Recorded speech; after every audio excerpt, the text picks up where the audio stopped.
Bonjour, donc dans cette vidéo je vais vous présenter comment créer un mini front office avec NextAdmin. Donc dans le tutoriel précédent, j'ai présenté un NextAdmin dans sa globalité, j'ai montré donc qu'on pouvait donc créer des tables, créer des données personnalisées, les éditer, les afficher dans des reportings, mais je n'ai pas montré comment créer donc des front office. Alors, je vais prendre un exemple simple. Je suis donc une société d'import-export par exemple, dans laquelle je commercialise donc des produits. J'ai une base article et je souhaite donc exposer mes produits euh, dans, une, dans un cas traditionnel. Je vais avoir donc mon ERP, mon ERP qui fait CRM, GED, etc., etc., dans lequel je vais avoir une base article. Et puis, je vais éventuellement avoir un site vitrine à côté sur lequel je vais présenter mes articles. Indiquer donc un libellé, mettre une photo, une description, éventuellement un prix.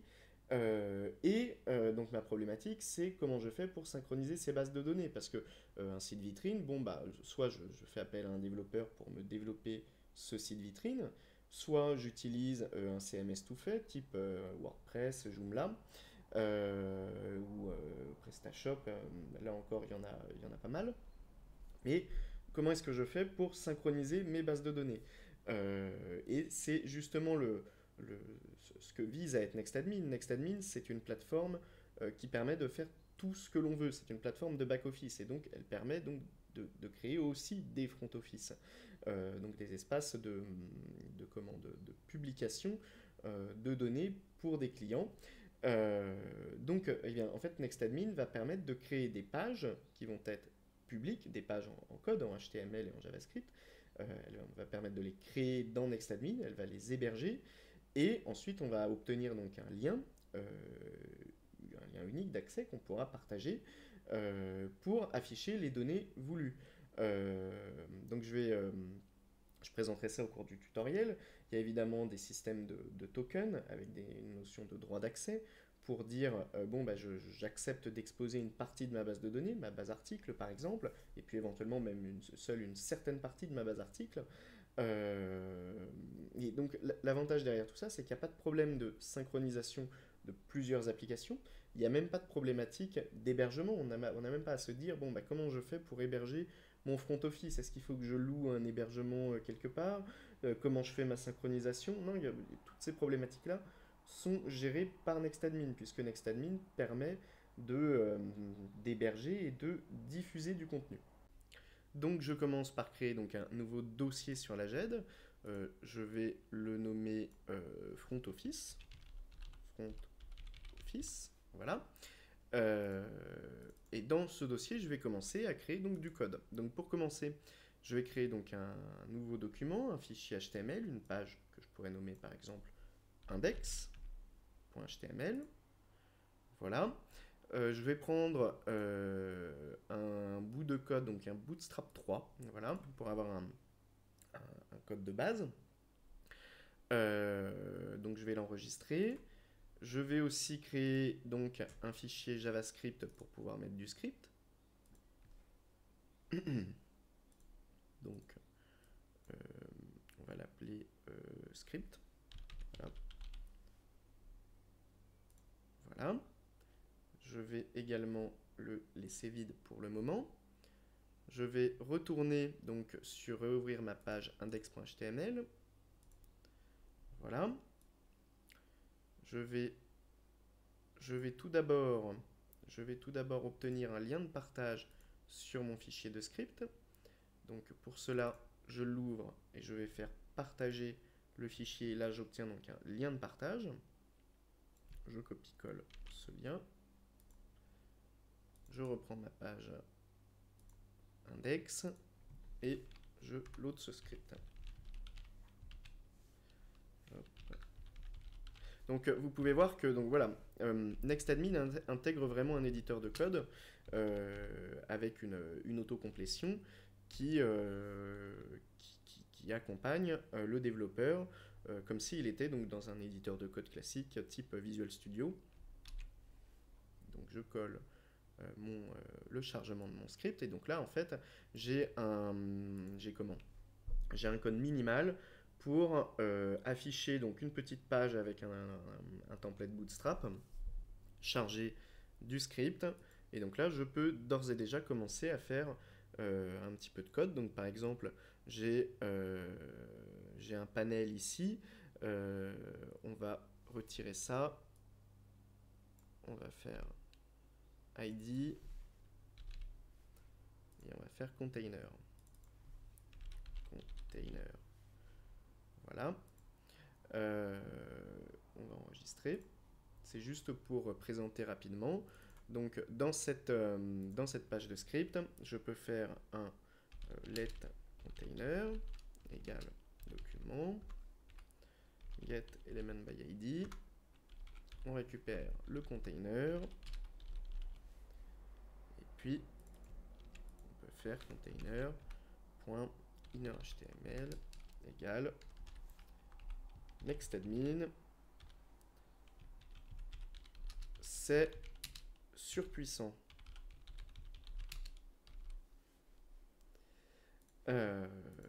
Je peux donc maintenant exécuter ma page web pour voir à quoi elle ressemble. Et donc on voit que nous affichons un code minimal avec un template Bootstrap et nous affichons voilà, nextadmin, c'est surpuissant.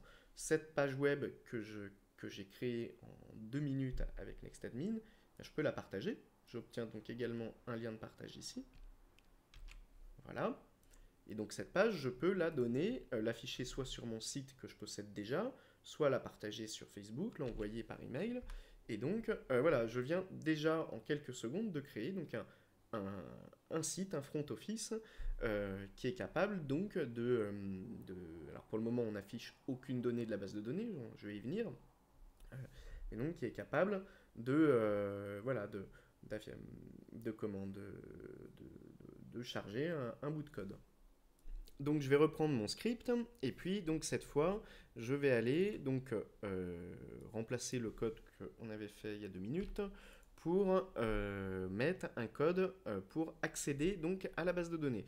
Donc pour ça je vais charger un bout de code minimal qui me permet de faire un accès à la base de données et de l'afficher. Alors pour commencer, la première étape donc c'est d'établir donc une connexion donc à nextadmin. Et donc pour cela, il me faut déjà une API key, alors une clé d'API qui va donc définir les droits d'accès que l'on va avoir donc à nextadmin, quelles données seront publiques et quelles données ne seront pas publiques. Donc je vais tout de suite réduire cette fenêtre et donc me rendre dans les utilisateurs, le menu de configuration des utilisateurs, et je vais créer donc un nouvel utilisateur. Alors, je vais lui mettre un identifiant reconnaissable pour bien identifier que c'est un utilisateur fictif, un utilisateur système. Donc, je vais l'appeler système front. Voilà, système front. Mot de passe. Bon, là, l'idée serait de mettre un mot de passe très compliqué. Nous, dans notre cas de figure, je vais mettre 1, 2, 3, 4, 5, 6, 7, 8, 9. Voilà. Je lui définis un mot de passe. Je vais l'attacher au groupe système front que j'avais déjà créé au préalable. Et j'irai voir donc ces tokens. D'ailleurs, je vais tout de suite lui générer un token. Donc, je vais donc créer un nouveau token d'une durée de 365 jours. Donc, ça veut dire que avec un token d'une durée de 365 jours, donc le token, je vais le créer, je vais l'utiliser et je vais le mettre dans le script de mon front office. D'ici 365 jours, ce token sera invalidé et donc il faudra le remplacer et en remettre un nouveau. En général, on met des tokens plus longs que 365 jours, ce qui évite d'avoir le site qui ne fonctionne plus dans un an. On peut mettre un token d'une durée, par exemple, égale à 10 ans. On ne met pas un token d'une durée perpétuelle, ça évite tout simplement d'oublier qu'on a des accès comme ça à une base de données qui traîne. Voilà. Donc je génère mon token. Je vais le copier. Donc je viens de faire un CTRL-C là. Et donc là c'est bon. J'ai J'ai un token de créer. Je vais aller faire un tour dans les groupes utilisateurs. J'ai aussi créé le groupe System Front, qui lui donc a pour utilisateur l'utilisateur System Front, a des droits sur les pages. Là, dans notre cas de figure, ça ne nous regarde pas puisque c'est un front office, donc il n'y a pas de notion de droit sur les pages de NextAdmin, et qu'il y a des droits sur les données. Donc là, par défaut, il n'y a aucun droit de défini, donc c'est un accès à toutes les données. Je pourrais, par exemple, dire que cet utilisateur n'a pas le droit d'accéder aux utilisateurs. Ça semble être une bonne idée.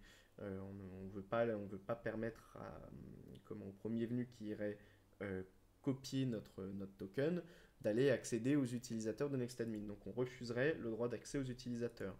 On pourrait éventuellement, voilà, enfin bref, on pourrait gérer tous les droits.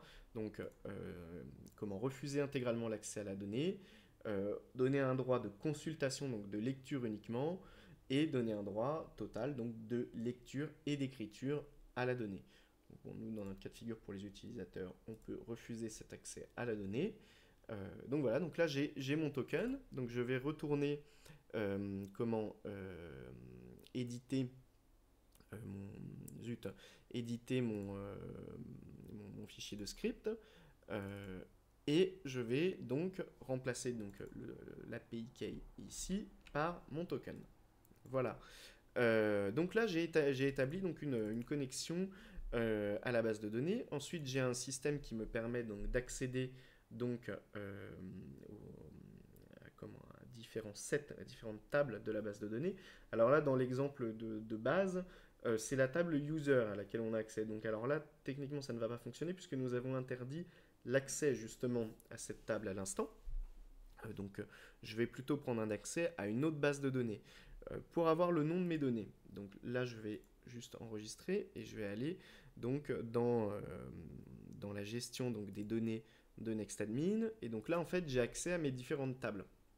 Donc nous, dans notre cas de figure, ce qui va nous intéresser, c'est notre base article avec libellé et image. Donc, donc je vais accéder donc à mes données aux données de ma base article. Voilà. Donc là, j'ai un accès donc à mes articles. Je vais appeler ça article. Et donc, comme pour l'exemple donné pour le reporting, c'est très facile. J'ai un accès donc à ma table. Je peux exécuter des requêtes. Donc là, en l'occurrence, je fais un toArray sur ma base article. Donc en fait, je vais loader l'intégralité de mes articles dans un tableau. Ne me reste plus qu'à parcourir mes articles et les ajouter. Donc je vais rouvrir mon fichier HTML. Je vais donc ouvrir ma page index, éditer le code, et puis donc nous allons mettre un titre, on va appeler ça ma base article. Voilà. Et nous allons juste mettre un div, c'est plus cohérent. Et on va appeler ça article container. Article container. Enregistré. Je reprends mon script. Voilà. Ça, on ne va pas le garder pour le moment. Nous allons récupérer l'accès à notre container. Donc, let article container égale document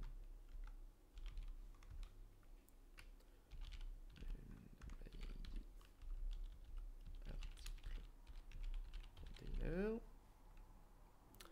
Je vais créer donc un tableau.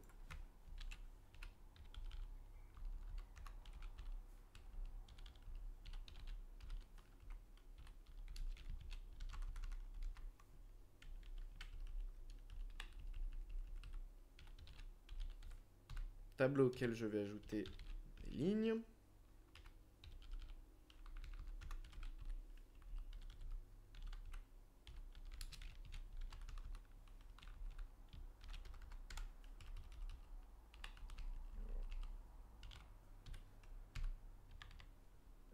lignes auxquelles je vais ajouter des colonnes, des cellules.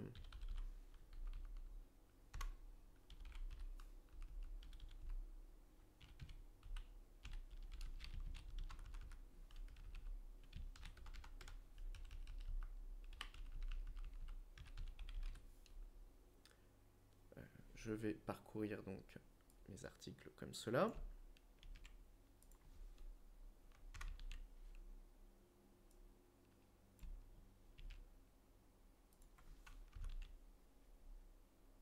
Voilà.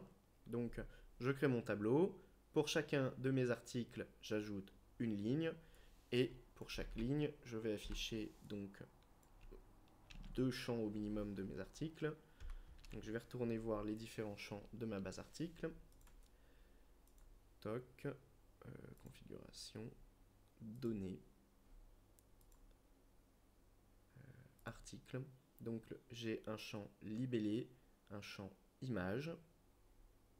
Donc, nous allons commencer par afficher le libellé de l'article. Zut. Donc, nous, ce qui nous intéresse, c'est le script.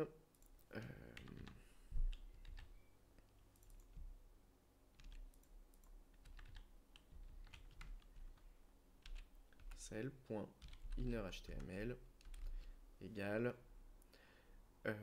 donc article.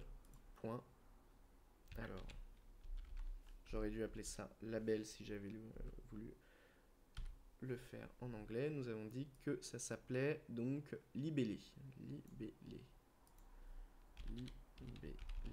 Je vais d'abord montrer ça, puis ensuite je vais montrer comment charger donc des images.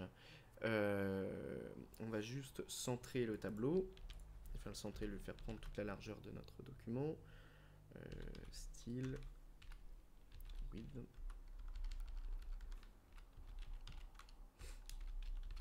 égale 100%. Enregistrer. Voilà. Et donc maintenant, nous allons voir comment nous allons voir notre rendu. Voilà, donc sous les yeux, nous avons affiché les libellés de nos 2 articles dans notre base article. Alors on va aller en ajouter un petit peu plus. Donc je vais retourner donc dans ma base article.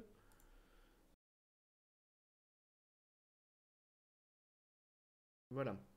Alors ça serait intéressant de mettre peut-être un prix. Donc pour cela, je vais retourner dans la configuration des données. Voilà, article, et je vais ajouter donc une colonne, libellé image, bon, on est en français donc je vais l'appeler prix. Voilà, c'est un champ de type nombre. Nombre de décimales, on en autorise 2. Il n'est pas obligatoire et ce n'est pas une donnée qui a pour objectif d'être prévisualisée. Voilà.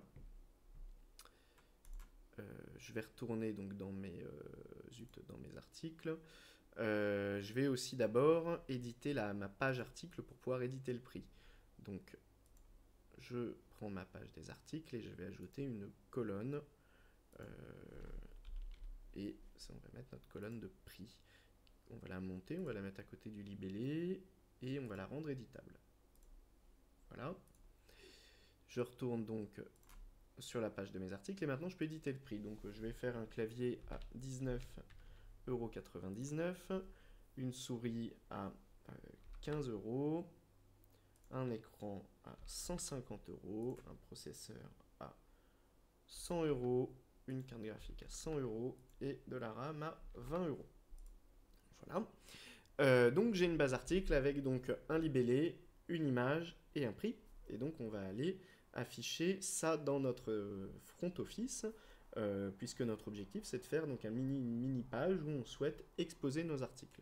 Donc je retourne dans ma GED, sur ma page front office, et je vais donc éditer mon code.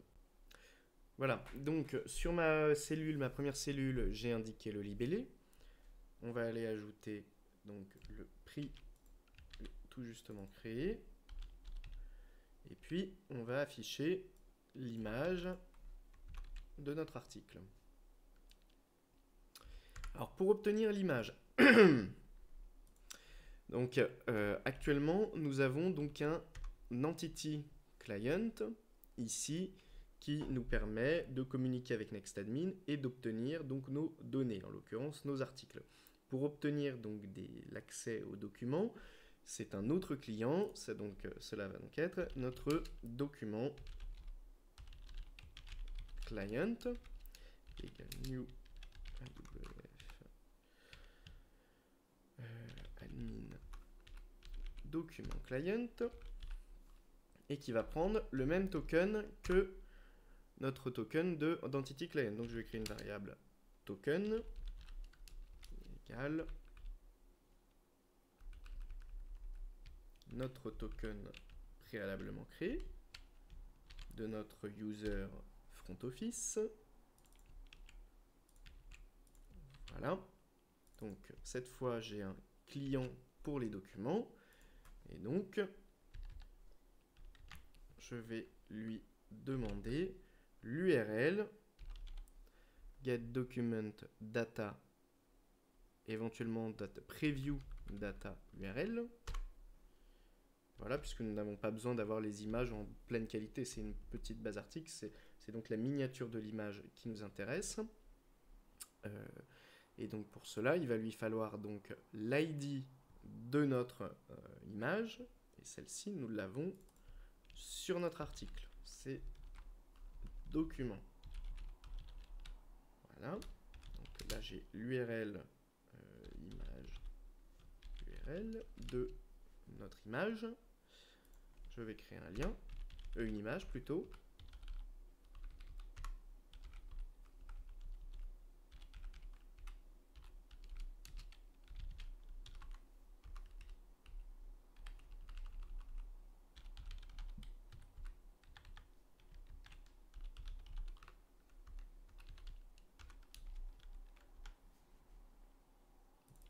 Image URL. J'enregistre et ça ne fonctionne pas. Donc je réédite mon script et je regarde ce qui pourrait ne pas fonctionner. Voilà, donc la problématique c'est que ici je prends donc le comment. Je mets la variable document, ce n'est pas la variable document, c'est image, le nom. Je réenregistre. Et donc cette fois, ça fonctionne. Voilà, donc finalement, en quoi? En peut-être 15 minutes, 20 minutes, nous avons donc créé donc une base article. On a saisi des articles, on a même édité notre page de base article qu'on avait déjà créée dans le tutoriel précédent pour donc pouvoir saisir un prix. Nous avons ajouté des images et nous avons créé une petite page d'accès public, accessible donc à tout le monde, qu'on peut partager sur Facebook, là en l'occurrence, ou n'importe où ailleurs. Là, je fais donc un copier-coller de cette image, j'ouvre un nouvel onglet, et j'ai mon mini-site avec ma base article. Il est évident qu'on pourrait porter l'exemple beaucoup plus loin. On pourrait créer un site e-commerce, on pourrait créer une infinité de choses à l'aide de NextAdmin. Alors vous allez me dire oui mais il faut quand même savoir faire du développement pour pouvoir finalement créer ça. Alors oui c'est vrai, mais c'est pour ça qu'on reviendra dans des tutoriels futurs comment installer des modules NextAdmin, des plugins en l'occurrence qui pour l'instant vont être maintenus et créés par moi pour avoir donc des exemples d'applications, des cas concrets même d'applications, des mini-sites déjà réalisés. Et puis, donc, pour ceux qui ont un petit background, des connaissances suffisantes, même pas petites, des connaissances suffisantes en JavaScript et HTML pour faire un site, bien, ça leur permet donc de créer un front office rapidement sans avoir à se soucier de la création donc, du back office qui finalement prend le plus de temps dans la réalisation d'un site. C'est le back office qui prend le plus de temps. Créer les pages, créer la base de données, maintenir la base de données, héberger le site sur un serveur, tout ça c'est chronophage. c'est compliqué à maintenir, ça demande beaucoup de temps et ça demande des ressources, et ben NextAdmin permet de s'en passer. Il y a besoin de finalement très peu de temps pour réaliser donc un back-office exploitable et donc des front-office, des pages pour exposer des données. Euh, voilà, donc je pense que ça définit finalement assez bien, ça expose une fois de plus assez bien ce qu'est NextAdmin, ce que permet de faire NextAdmin. Et bah, donc encore une fois, là vous pourrez retrouver donc cet exemple dans la base de démo de NextAdmin que j'enrichis au fur et à mesure du temps. Voilà, bah, je vous dis à bientôt et j'espère encore une fois avoir réussi à vous donner envie d'en apprendre plus sur NextAdmin.